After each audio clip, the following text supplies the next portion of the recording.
La mobilisation de la population congolaise doit être tous azimuts afin de barrer la route aux ennemis de la RDC. Depuis bientôt 3 décennies, la République démocratique du Congo fait face à une guerre injuste qui a déjà enregistré plus de 12 millions de morts, un génocide sans précédent dont la communauté internationale fait fi et qui a entraîné le déplacement de plus de 6 millions de personnes qui vivent dans une abjecte précarité, sans compter les milliers d'enfants exposés à la malnutrition et qui meurent d'inanition. Le projet de balkanisation, longtemps mijoté par les grandes puissances, est de manière subtile, mise à exécution petit à petit avec la complicité de certains Congolais, les visées expansionnistes et hégémoniques des dirigeants des pays voisins tels que le Rwanda, sous le couvert des groupes rebelles et terroristes comme le M23 et l'AFC. Les richesses naturelles de la RDC attisent la convoitise des multinationales qui soutiennent nos ennemis. La communauté internationale se délecte à dénoncer sans véritablement sanctionner les agresseurs de la RDC avec lesquels elle signe des accords de coopération tant militaire qu'économique. Une attitude qui frise la connivence avec nos agresseurs au regard du traitement réservé à ces derniers par rapport aux différents pays en conflit dans le monde. Quelles sont les raisons apparentes et latentes de cette guerre nous imposée et quelles actions nous faut-il mener diplomatiquement pour y mettre un terme?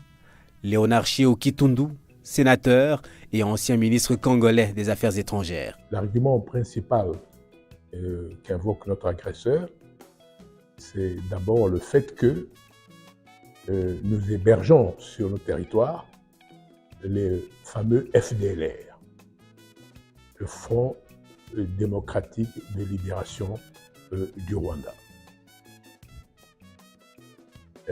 Ça, c'est la raison apparente. Mais on peut dire aussi qu'il y a d'autres raisons.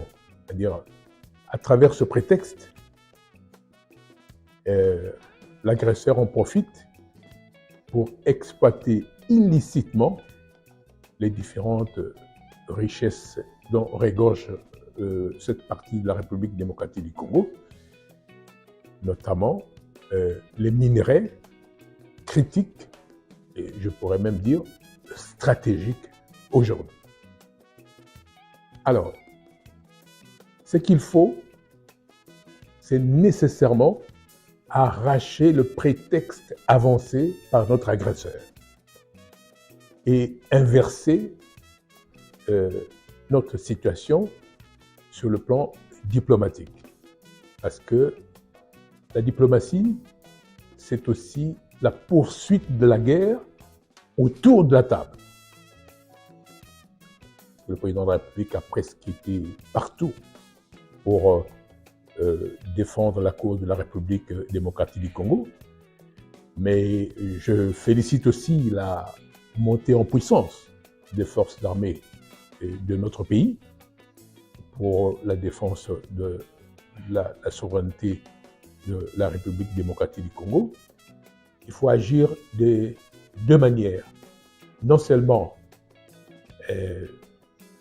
renforcer et par la montée en puissance des forces armées de la République démocratique du Congo pour qu'ils disposent de moyens conséquents pour la défense de l'intégrité de notre territoire et la neutralisation de ce groupe armé, mais en même temps, il y a nécessité d'agir sur le plan diplomatique et comme je l'ai rappelé tout à l'heure, en arrachant le prétexte qu'avance le gouvernement rwandais par rapport à l'hypothétique FDLR.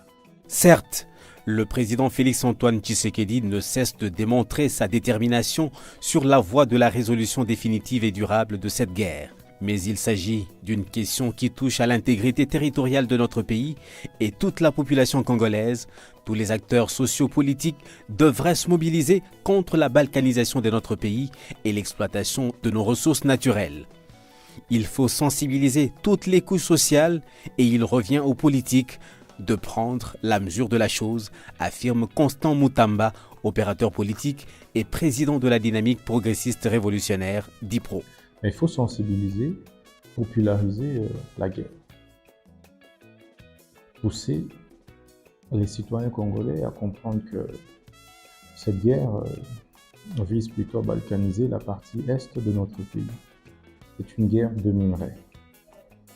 Depuis l'occupation illégale de Rutshuru par le Rwanda ou bien par le mouvement terroriste AFC M23, le Rwanda est désormais classé premier exportateur du coltan en provenance de la RDC, alors que son sous-sol ne regorge pas ce minerai stratégique.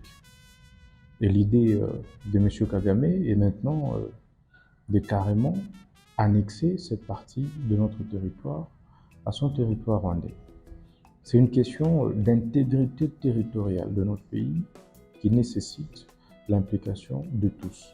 C'est pourquoi il faudrait que toutes les couches sociales soient sensibilisées, soient mobilisées autour de cette guerre d'agression qui n'a que trop duré.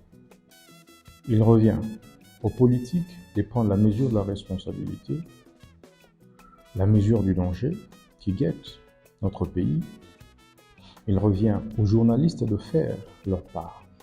Il est anormal qu'il y ait encore des journalistes congolais qui fassent l'apologie, qui diffusent les informations, les éléments du M23, de l'AFC ou encore de M. Kagame et de son régime.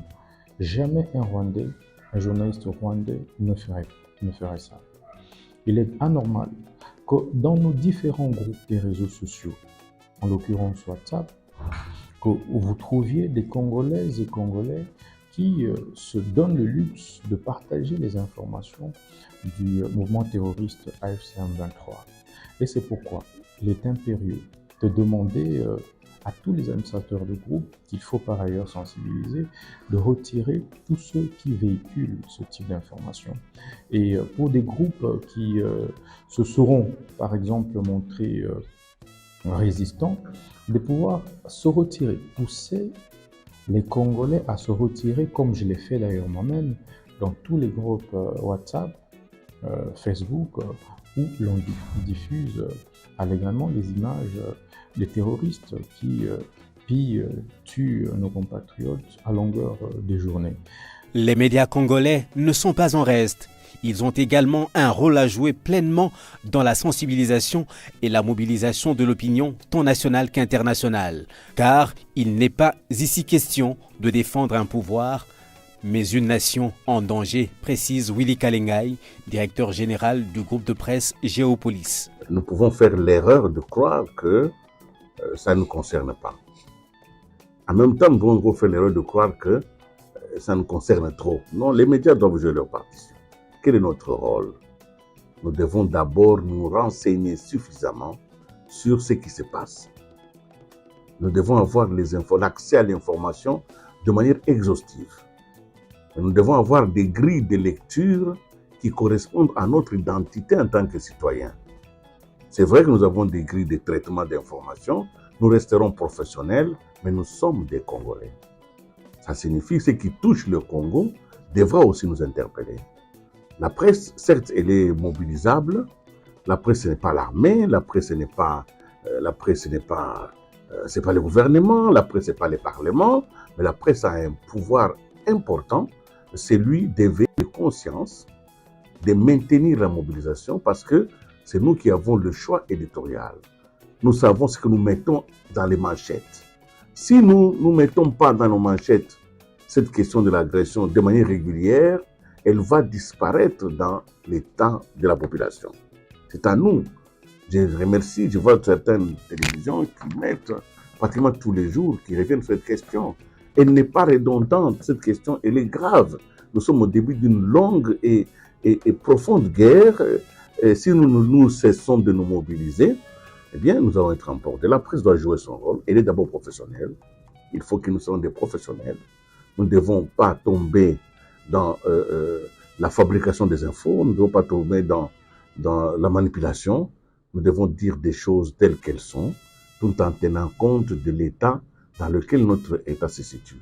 Voilà notre rôle, et ce rôle, si nous le jouons bien, nous maintiendrons le Congolais mobilisé sur l'essentiel. L'essentiel, c'est la préservation de notre identité et de notre souveraineté. L'agression dont est victime la RDC dans l'optique de sa balkanisation ne peut et ne doit laisser aucun Congolais indifférent. Lorsqu'un pied est blessé, c'est tout le corps qui est affecté et souffre solidairement avec lui. Nous devons tous nous lever pour contrecarrer le plan machiavélique des ennemis de notre peuple et défendre l'intégrité territoriale de notre mère patrie, chacun où il se trouve et opère. Il est donc inconcevable que nous vivions comme si de rien n'était, en vaquant chacun librement à ses occupations, sans s'émouvoir de la tragédie et de la misère que connaissent nos compatriotes dans l'Est de notre pays. La conscience nationale qui s'émousse doit être acérée par tous les leaders d'opinion et acteurs de la société civile congolaise, les journalistes, les artistes, les analystes, les économistes, les juristes, les défenseurs des droits de l'homme et les organisations féminines, les confessions religieuses, les politiciens, les musiciens, les enseignants et les étudiants, tous doivent se mobiliser pour la cause nationale et mener des actions concrètes au-delà des multiples efforts fournis par les gouvernants sur les plans diplomatiques et militaires. Nous devons premièrement être conscients de cette guerre qui est en train vraiment de faire du mal à notre pays. Et si je peux proposer des pistes pour en sortir un peu, pour réveiller la conscience de chaque étudiant, nous devons passer par la sensibilisation. La sensibilisation interne comme externe. Interne, quand je parle de l'interne, au sein de notre pays, tout étudiant doit être sensibilisé, doit être conscient des problèmes qui se passent actuellement dans l'Est de notre pays et en organisant comme des conférences pour alerter notre population ainsi que la communauté internationale à propos de cette guerre.